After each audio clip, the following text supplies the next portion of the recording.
Pemirsa, Wakil Presiden Ma'ruf Amin menyatakan bahwa permasalahan utama dalam percepatan perbaikan gizi di Indonesia adalah stunting dan wasting.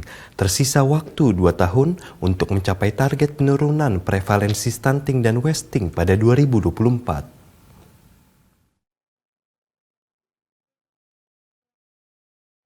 Satu dekade upaya percepatan perbaikan gizi dilakukan di tanah air. Wapres Ma'ruf Amin pun mengapresiasi berbagai pencapaian yang signifikan seperti penurunan prevalensi stunting atau kerdil dan wasting atau kurang gizi. Namun Wapres juga mengingatkan bahwa kedua masalah nutrisi tersebut masih menjadi isu utama yang dikejar pemerintah dalam rangka perbaikan gizi di masyarakat. Membuka puncak acara Scaling Up in Nutrition Annual Meeting 2021 secara daring Selasa 23 November, Wapres Ma'ruf menyebut per 2019 prevalensi stunting adalah 27,67% dan wasting 7,44%.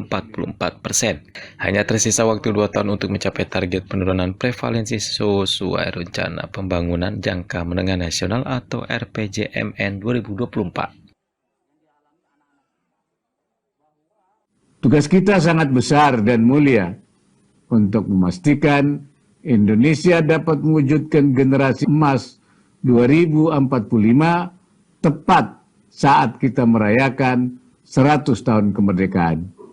Untuk mewujudkannya, kita harus mencapai target perbaikan gizi dengan kerja cerdas, koordinasi yang efektif, dan komitmen kepemimpinan yang kuat dari seluruh pemangku kepentingan. Permasalahan lain yang dinyatakan Wapres dalam hal ini yakni peningkatan kasus penyakit degeneratif seperti stroke dan diabetes, yaitu pemicunya justru adalah pola makan dengan gizi lebih dan tidak seimbang. Selain itu, tingginya prevalensi anemia pada ibu hamil yang dapat meningkatkan angka kematian ibu dan bayi juga harus diantisipasi. Upaya percepatan penurunan prevalensi stunting di Kabupaten Temanggung, Jawa Tengah dilakukan secara terpadu lintas sektor oleh Dinas Kesehatan bersama Badan Perencanaan Pembangunan Daerah dan Dinas Sosial setempat.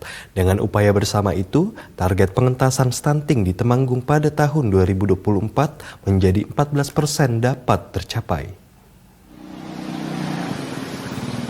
Implementasi penurunan stunting di Kabupaten Temanggung telah dilaksanakan secara terintegrasi lintas sektoral melalui penyusunan dan pelaksanaan Rencana Aksi Daerah Pangan dan Gizi tahun 2018 hingga 2023. Organisasi perangkat daerah yang terlibat adalah Dinas Kesehatan, Badan Perencanaan Pembangunan Daerah, Dinas Sosial, Dinas Perumahan Rakyat Kawasan Permukiman dan Lingkungan Hidup, Dinas Pendidikan Pemuda dan Olahraga, Dinas Pekerjaan Umum dan Penataan Ruang, dan Dinas Pemberdayaan Perempuan Perlindungan Anak Pengendalian Penduduk dan Keluarga Berencana.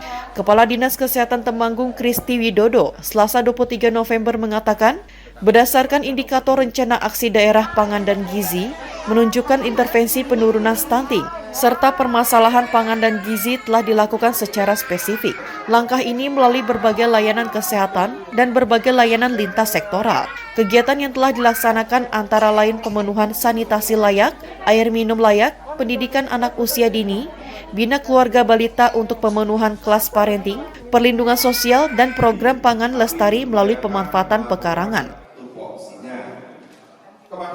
Memang penanganan stunting itu ada 2 strategi, yaitu strategi gizi spesifik dan ada strategi gizi sensitif.